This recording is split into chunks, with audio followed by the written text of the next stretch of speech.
जो बात करेंगे बच्चों, सबसे पहले जैसा कि अब आप स्क्रीन पर देख रहे हैं, हम बात करेंगे मौलिक कर्तव्यों की कि हमारी फंडामेंटल ड्यूटीज क्या हैं। बच्चों, 42वें संशोधन द्वारा 1976 में सरदार स्वर्ण सिंह समिति की अनुशंसा पर अर्थात उनकी सिफारिश पर मौलिक कर्तव्यों को संविधान में जोड़ा गया। 42वें संशोधन के बाद 1976 में। और ये जो स्वर्ण सिंह कमेटी थी, ये 1976 में बनाई गई थी और 1976 में एकदम से जो इमरजेंसी थी लगी थी, उसके पश्चात इसको बनाया गया था। और इनका एकमात्र उद्देश्य यही था कि कुछ ऐसे समाज की रचना हो, कुछ ऐसा समाज में हो जिससे कि सभी अपने मौलिक कर्तव्यों के प्रति जागरूक हों, साथ ही साथ जिससे कि देश का आंतरिक विकास भी हो।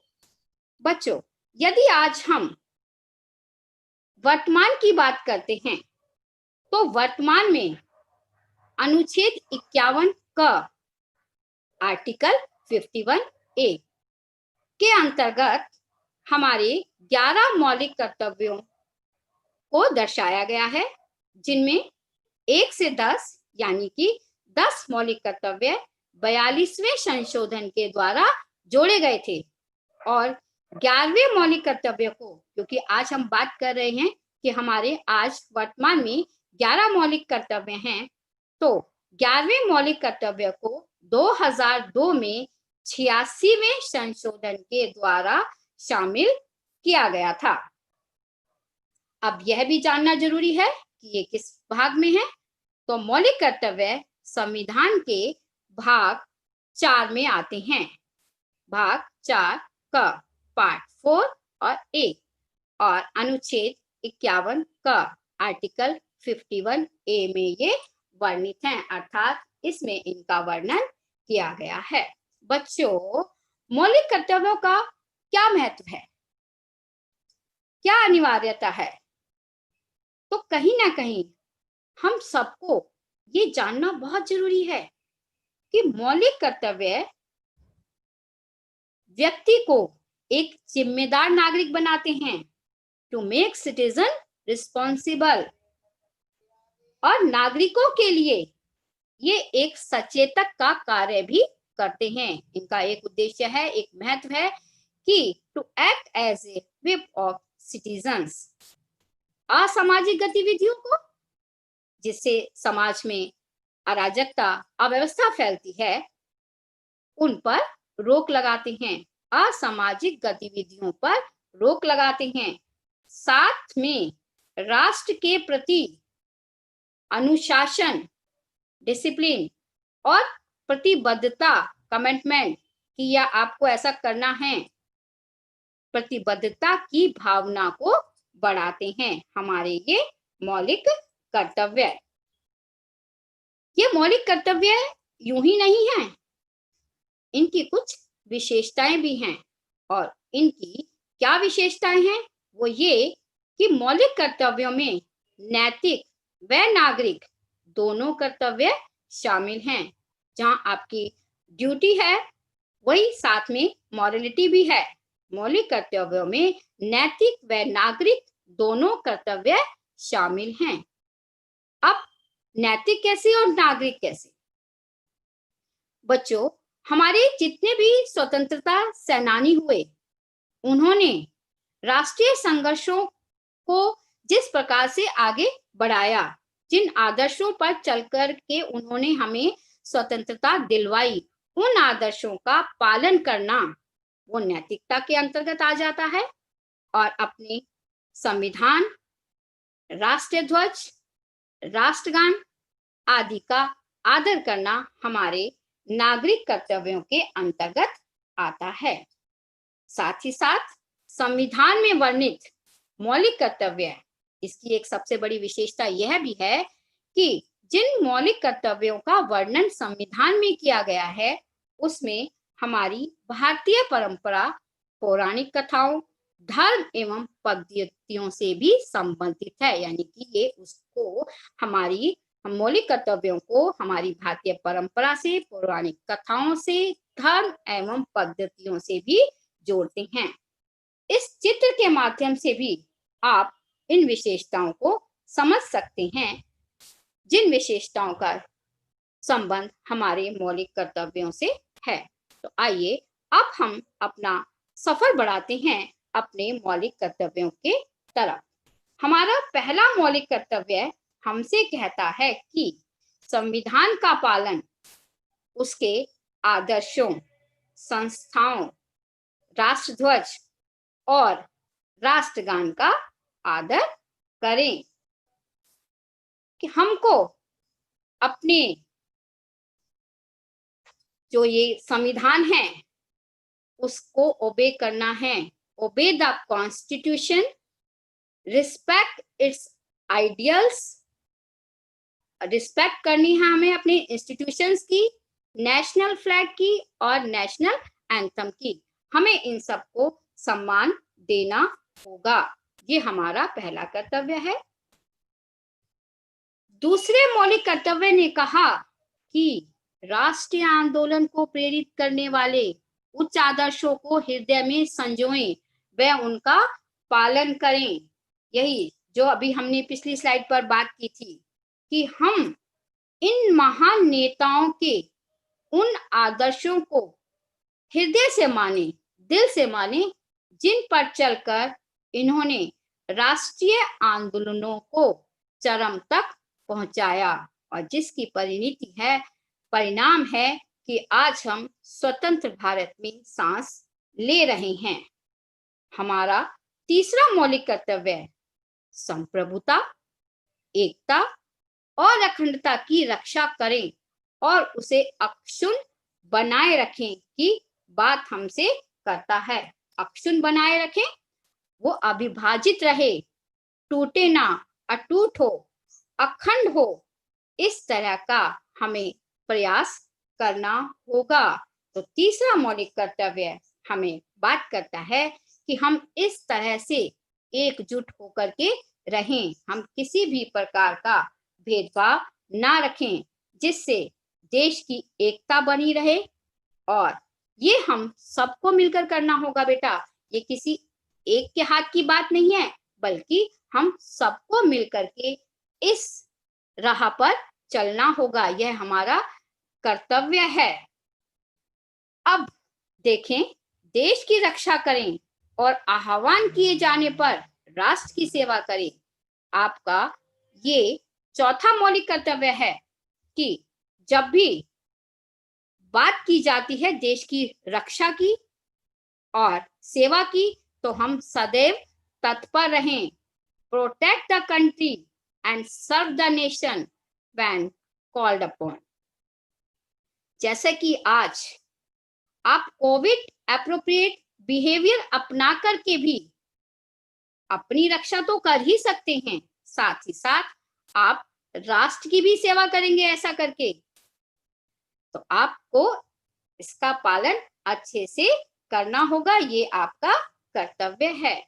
पांचवा मौलिक कर्तव्य बताता है भारत के सभी लोगों में समरसता और समान भ्रातृत्व की भावना का निर्माण करें, जो धर्म, भाषा और प्रदेश या वर्ग पर आधारित सभी भेदभावों से परे हों, यानी कि किसी भी प्रकार का भेदभाव ना किया जाता हो।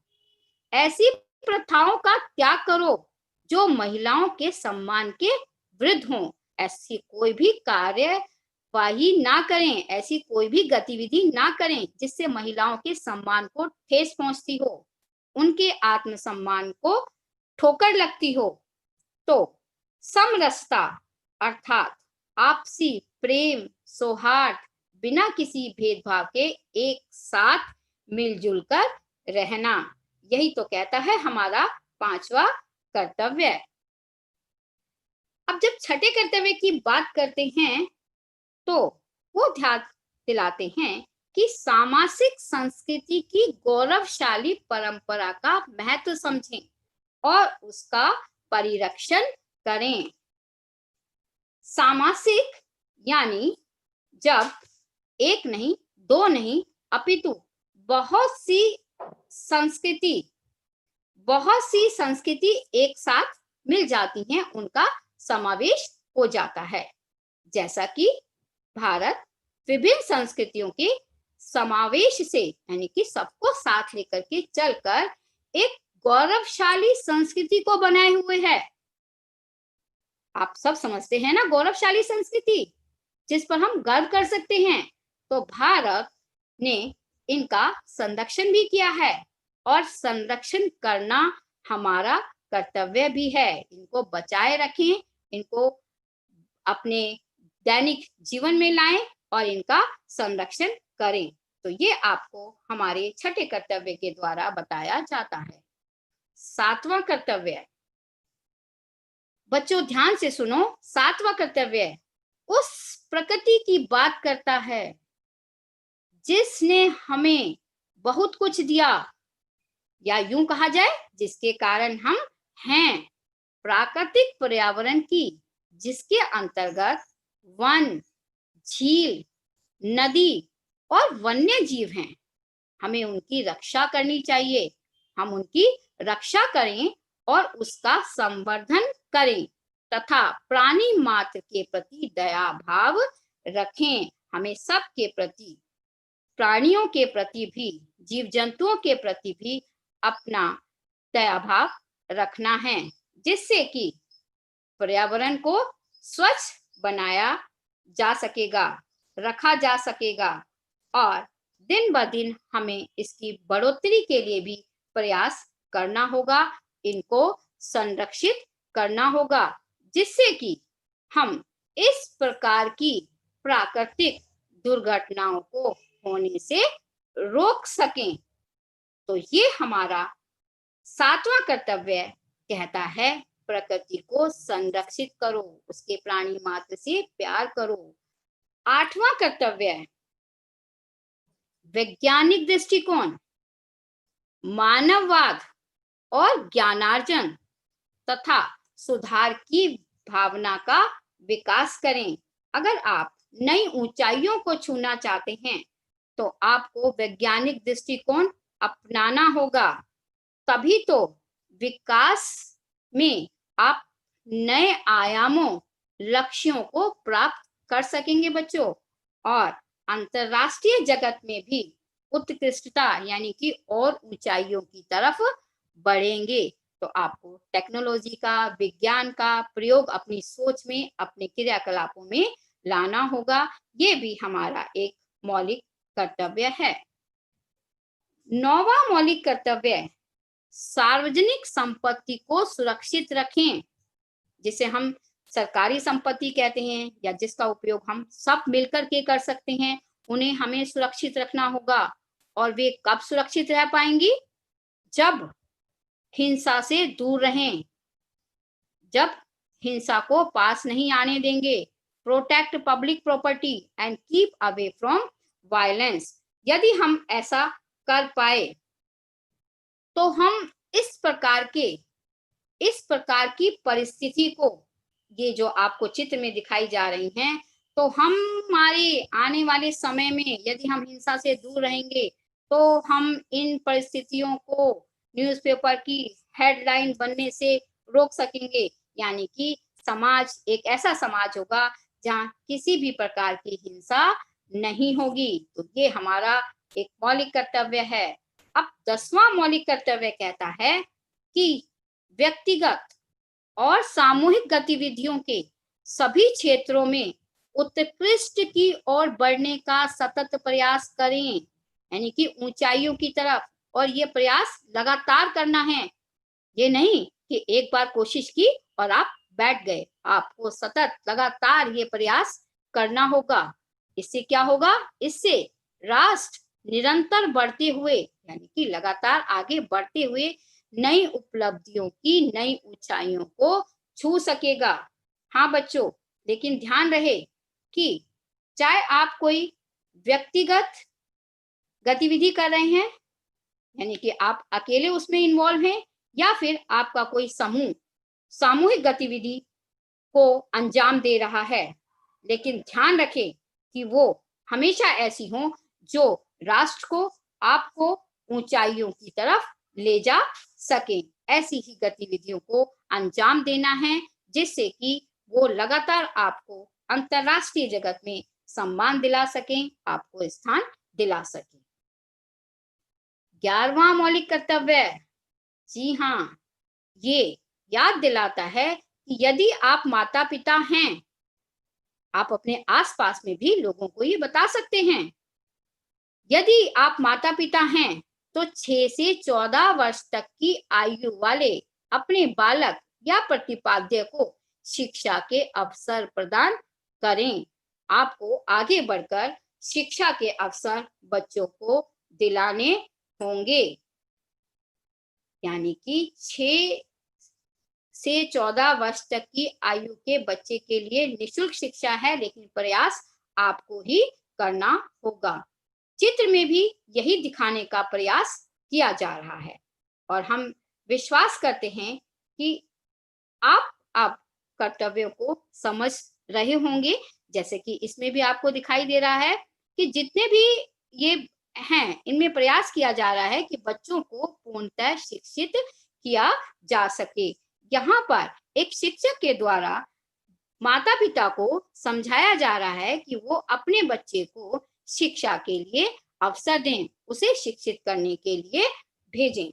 तो बच्चों, अब आप मेरे ख्याल से भली भांति जान गए अपने मौलिक कर्तव्यों को, और अब सवाल उठता है कि अब हमें, जैसा कि स्क्रीन पर आप पढ़ रहे हैं, राज्य के नीति निर्देशक तत्व यानी कि directive principle of state policy, तो कर्तव्यों के साथ साथ हमें इनकी जानकारी होना भी आवश्यक है।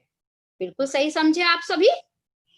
तो हम अब इसी पर चर्चा करेंगे। सबसे पहले हमें ये पता होना चाहिए कि नीति निर्देशक तत्व भारत के संविधान में किस भाग में है और अनुच्छेद कितने से लेकर कहां तक हैं। तो राज्य के नीति निर्देशक तत्व भारत के संविधान में भाग 4 में दिए गए हैं और ये अनुच्छेद 36 से 51 यानी कि आर्टिकल 36 टू 51 तक हैं।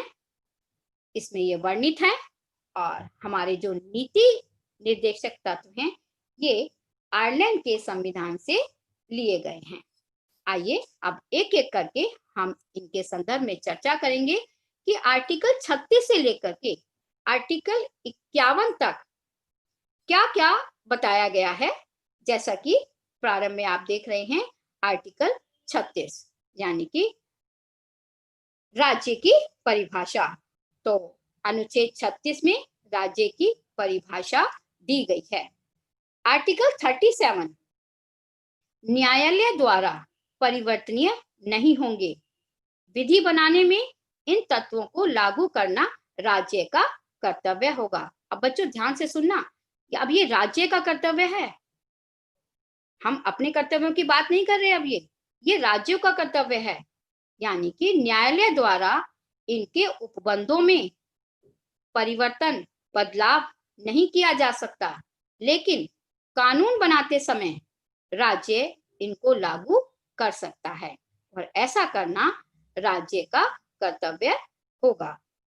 आर्टिकल 36 कहता है लोक कल्याणकारी राज्य तथा उसकी नीतियों का वर्णन इसमें किया गया है। राज्य ऐसा प्रयास करेगा कि ऐसी सामाजिक व्यवस्था कायम करे जिसमें शैक्षणिक, सामाजिक, आर्थिक और राजनीतिक न्याय, जीवन की सभी संस्थाओं तथा लोक कल्याण अर्थात सभी के भले से वो जुड़ी हुई होनी चाहिए। तो ये हमारा 38वां अनुच्छेद कहता है। अनुच्छेद 39 भौतिक अभौतिक साधनों के संकेंद्रण को रोकना यानी कि उन्हें एक साथ इकट्ठा ना कर लिया जाए, कोई एक का आधिपत्य उसके ऊपर ना हो। महिलाओं, बालकों, पुरुषों की सभी अवस्थाओं का ख्याल रखना। समान कार्य, समान वेतन, ये सब निश्चित करना भी राज्य का ही कर्तव्य है। राज्य वो सब जीवन उपयोगी सुविधाएं प्रदान कराने का प्रयास करेंगे जो किसी व्यक्ति के लिए जरूरी है, होनी चाहिए। साथ ही साथ हमारा अनुच्छेद 39 का 39A वो बात करता है equal justice and free legal aids की। राज्य को ये भी निश्चित करना होगा कि समान न्याय के तहत कोई भी न्याय प्राप्त किए बिना ना रह पाए। यदि किसी के पास आर्थिक संसाधनों की कमी है, यानी वित्त की कमी है, तो उस नागरिक को निशुल्क न्याय की व्यवस्था करवाना, यानी कि उसको निशुल्क न्याय उपलब्ध करवाना किसका कर्तव्य होगा?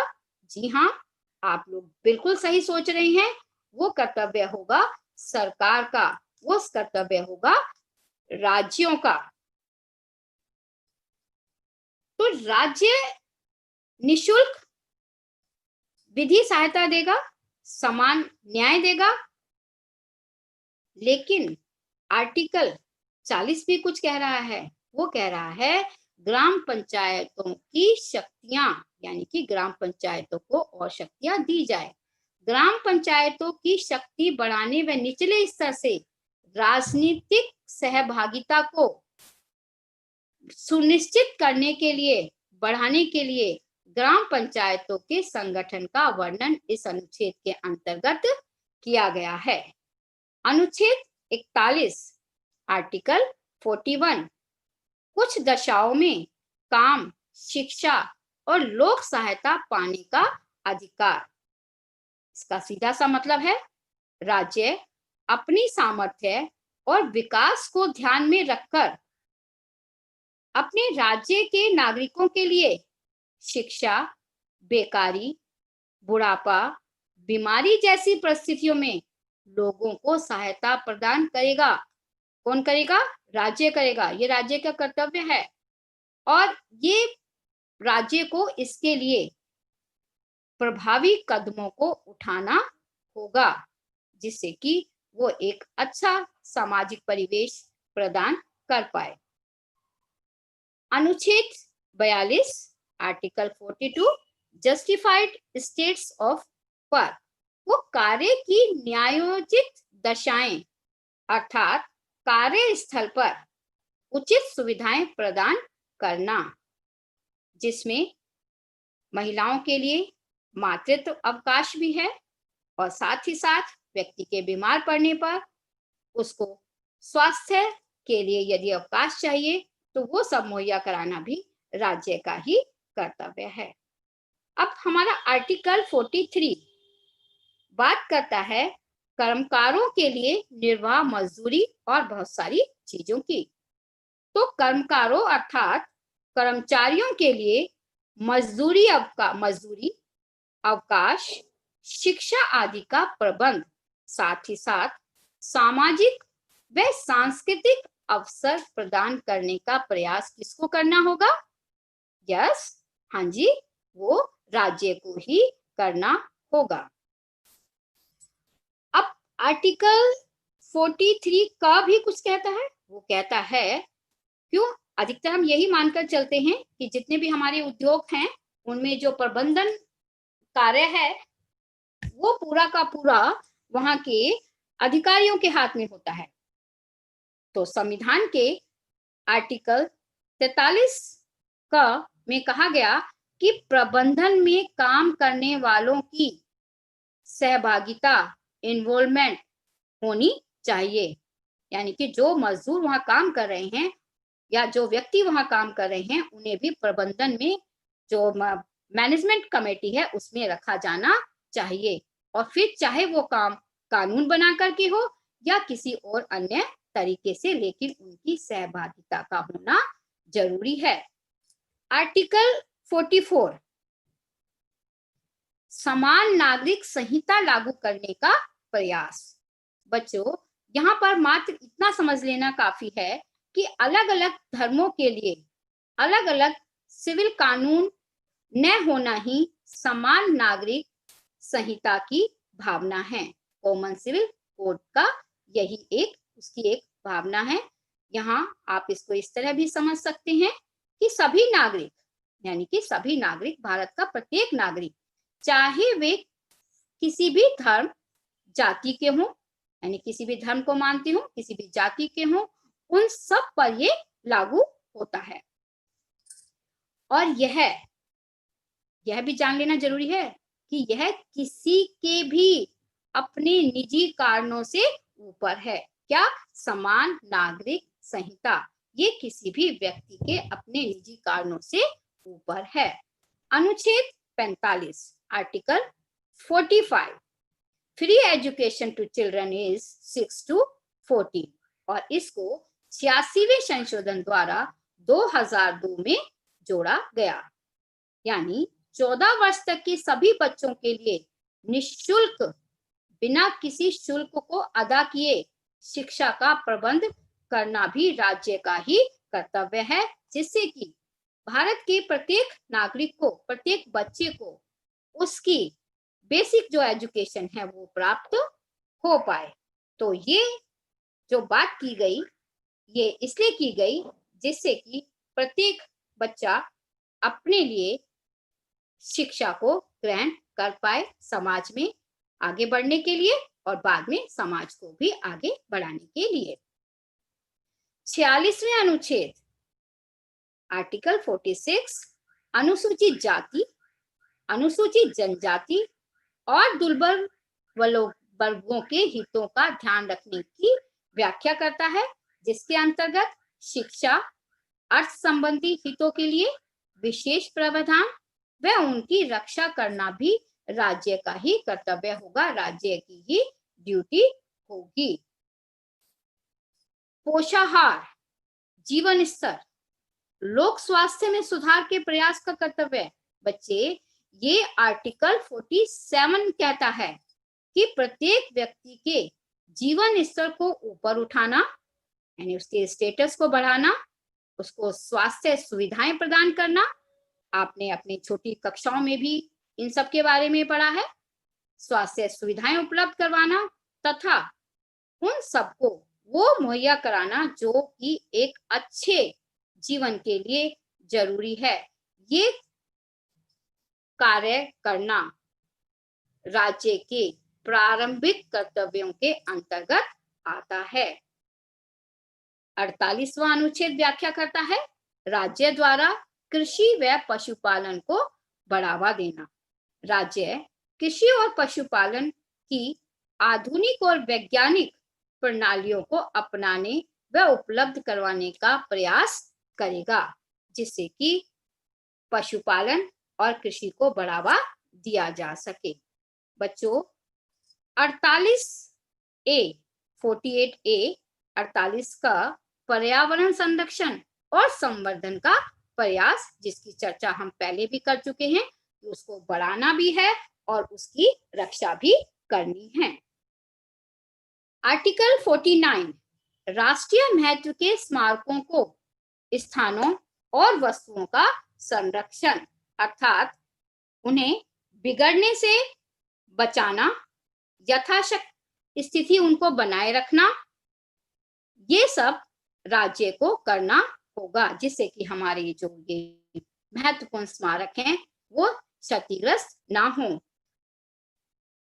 आर्टिकल 50 राज्य कार्यपालिका व न्यायपालिका का पृथक्करण, यानी कि सरकार व न्यायपालिका को अलग अलग रखना। कार्यपालिका के बारे में आप आगे भी पढ़ेंगे अपने आने वाले लेसन्स में। साथ ही साथ 51वां आर्टिकल अंतरराष्ट्रीय शांति और सुरक्षा की अभिवृद्धि की बात करता है, उसकी व्याख्या करता है। न्यायसंगत और सम्मानपूर्ण संबंध बनाए रखना, अंतरराष्ट्रीय कानूनों का सम्मान करना इसके अंतर्गत आता है। बच्चों, ये थे हमारे नीति निर्देशक तत्व अनुच्छेद 36 से 51 तक। अब नीति निर्देशक तत्व आखिर हैं क्या?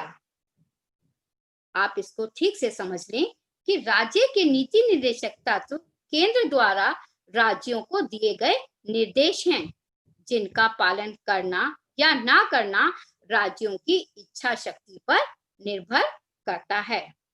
वास्तव में यह सामाजिक न्याय स्थापित करने का प्रयास है जो नैतिकता के ऊपर आधारित है। लेकिन हाँ, इसकी 3 प्रमुख बातें हैं जिनको याद रखना, ध्यान में रखना आवश्यक है। उसमें सबसे पहला है लक्ष्य और उद्देश्य, जो एक समाज के रूप में हमें स्वीकार करने चाहिए। दूसरा है नागरिकों को मौलिक अधिकारों के अलावा जो अधिकार मिलने चाहिए, वो इसको भी बताता है। कुछ नीतियां हैं जिन्हें सरकार को स्वीकार करना होगा। ये इसके प्रमुख 3 बातें हैं। और बच्चों, ऐसा नहीं है कि सरकार ने इस संदर्भ में कभी कुछ नहीं किया। सरकार ने समय समय पर अपनी नीतियों के द्वारा राज्य के नीति निर्देशक तत्वों को लागू करने का प्रयास भी किया, जैसे कि जमींदारी उन्मूलन कानून बना, बैंकों का राष्ट्रीयकरण, कई फैक्ट्री अधिनियम बने, न्यूनतम मजदूरी निर्धारण की गई, कुटीर और लघु उद्योगों को प्रोत्साहन दिया गया, उन्हें बढ़ावा दिया गया, शिक्षा का अधिकार, पूरे देश में पंचायती राज व्यवस्था लागू करना, रोजगार गारंटी योजना के अंतर्गत काम का सीमित अधिकार और स्कूली बच्चों के लिए दोपहर के भोजन का प्रबंध जैसी अनेकों स्कीम्स लागू की गई। Time to time government tried to implement the directive principles. तो ये नहीं है कि सरकार ने ऐसा नहीं किया। अब आओ बच्चों, ये भी जान लें कि नीति निर्देशक तत्वों के उद्देश्य क्या हैं। इनके उद्देश्य हैं कि लोगों का कल्याण हो, सामाजिक, आर्थिक एवं राजनीतिक न्याय प्रत्येक व्यक्ति को मिले और प्रत्येक का जीवन स्तर ऊंचा हो, संसाधनों का समान वितरण हो, यानी कि संसाधनों को प्राप्त करने का समान अवसर हमारे नागरिकों को मिल सके। साथ ही साथ अंतरराष्ट्रीय शांति को बढ़ावा देना भी नीति निर्देशक तत्वों का उद्देश्य है, इसका ऑब्जेक्टिव है। कुछ नीतियां भी हैं। ग्राम पंचायतों को प्रोत्साहन, मद्यपान निषेध, घरेलू उद्योगों को बढ़ावा, उपयोगी पशुओं को मारने पर रोक और समान नागरिक संहिता, जिसके बारे में हम पहले भी चर्चा कर चुके हैं। तो ये सब हमारे जो नीति निर्देशक तत्व हैं, उनकी कुछ नीतियां भी हैं। स्टूडेंट्स, आप मौलिक अधिकार व राज्य के नीति निर्देशक तत्वों को अच्छे से जान चुके हैं। तो अब बारी आती है कि हम इन दोनों के संबंधों को भी जानने का प्रयास करें, जिसमें हम सर्वप्रथम सबसे पहले चर्चा करेंगे इन दोनों के बीच के अंतर की। अंतर को समझाने के लिए मैं पहले आपको मौलिक अधिकार, फंडामेंटल राइट्स, और उसके बाद directive principles of state policy, राज्य के नीति निर्देशक तत्वों के संदर्भ में स्पष्ट करूंगी। बच्चों, आवश्यकता है इसको जानने के लिए ध्यान से सुनने की। अब मौलिक अधिकार। मौलिक अधिकार व्यक्ति के व्यक्तित्व के विकास के लिए अति आवश्यक है। आपको मधु मैम भी पहले इसके बारे में बता चुकी हैं। आप समझते हैं कि जिनके बिना कोई भी व्यक्ति सहज रूप से अपना जीवन यापन नहीं कर सकता, या यूं कहा जाए कि किसी व्यक्ति के सर्वांगीण विकास के लिए ये आवश्यक हैं। क्या? हाँ जी, मौलिक अधिकार व्यक्ति के सर्वांगीण विकास के लिए आवश्यक हैं। इनकी उपस्थिति में ऐसा हो पाना असंभव सा होगा। दूसरी, जो हमारे मौलिक अधिकार हैं, यदि इनको किसी कारणवश से ये हमें प्राप्त नहीं हो पाते हैं, तो इनके पीछे कानून की शक्ति है। अर्थात इन्हें प्राप्त करने के लिए हम न्यायालय की शरण ले सकते हैं, हम कोर्ट में जा सकते हैं, अपील कर सकते हैं और वहां अपने मौलिक अधिकारों को प्राप्त करने का प्रयास कर सकते हैं। तो आपने देखा कि ये हमारे लिए बहुत जरूरी है। ना मिलने पर न्यायालय जा सकते हैं, लेकिन राज्य के नीति निर्देशक तत्व केंद्र द्वारा राज्यों को दिए गए निर्देश हैं, डायरेक्शंस हैं, जिनका पालन करना अथवा ना करना राज्यों की इच्छा शक्ति पर निर्भर करता है बच्चों, कि राज्य उनका पालन करता है जो निर्देश दिए हैं या नहीं करते। और यही कारण है कि ये वाद योग्य नहीं है, इन पे किसी प्रकार का विवाद या वाद नहीं किया जा सकता। अर्थात इनके ना मिलने पर आप न्यायालय नहीं जा सकते। राज्य के नीति निर्देशक तत्व नैतिकता पर आधारित हैं। इसी कारण से यदि ये प्राप्त नहीं होते हैं तो आप न्यायालय का सहारा नहीं ले सकते हैं। तो बच्चों, ये हमारे नीति निर्देशक तत्व और इन दोनों के बीच में अंतर है। मौलिक अधिकार और राज्य के नीति निर्देशक तत्व एक दूसरे के पूरक के रूप में भी जाने जाते हैं। अब वो कैसे, आइए देखते हैं। जहां मौलिक अधिकार राजनीतिक न्याय की व्यवस्था करता है, वहीं दूसरी तरफ राज्य के नीति निर्देशक तत्व सामाजिक आर्थिक न्याय को बढ़ावा देते हैं, जिससे एक मजबूत लोकतांत्रिक व्यवस्था को बढ़ावा मिलता है। यानी कि दोनों एक दूसरे के पूरक भी हैं। मौलिक अधिकार व्यक्ति के व्यक्तिगत हितों पर ध्यान देता है, जबकि राज्य के नीति निर्देशक तत्व व्यक्ति के समाज में संतुलन स्थापित करने का प्रयास करता है, उस पर ध्यान देता है।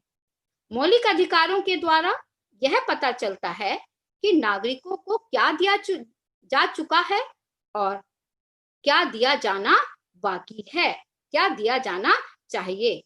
आप ये भी कह सकते हो कि राज्य के जो नीति निर्देशक तत्व हैं वो मौलिक अधिकारों का मार्ग प्रशस्त भी कर सकते हैं। बच्चों, कई बार क्या होता है कि मौलिक अधिकारों और नीति निर्देशक तत्वों में टकराहट पैदा हो जाती है। जब जमींदारी प्रथा का उन्मूलन किया जा रहा था तो उस समय भी ऐसी परिस्थिति उत्पन्न हो गई थी। उस समय सरकार ने कहा कि राज्य के नीति निर्देशक तत्वों को लागू करने के लिए मौलिक अधिकारों पर प्रतिबंध लगाए जा सकते हैं, यानी मौलिक अधिकारों को प्रतिबंधित किया जा सकता है। उसके उत्तर में न्यायालय का कहना था कि मौलिक अधिकार इतने महत्वपूर्ण हैं, इतने पावन हैं कि राज्य के नीति निर्देशक तत्वों को लागू करने के लिए आप उन पर प्रतिबंध नहीं लगा सकते।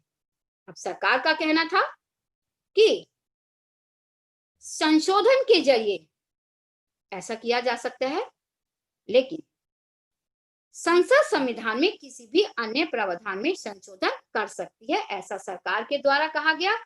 तो न्यायपालिका का कहना था कि सरकार इस तरह का कोई भी संशोधन नहीं कर सकती जिससे मौलिक अधिकारों का उल्लंघन हो। और फिर इसका जो अंत हुआ वो हुआ केशवानंद भारती मुकदमे के निर्णय के साथ, जब न्यायालय ने कहा कि सरकार किसी भी प्रकार से संविधान के मूल ढांचे में कोई भी परिवर्तन नहीं कर सकती है।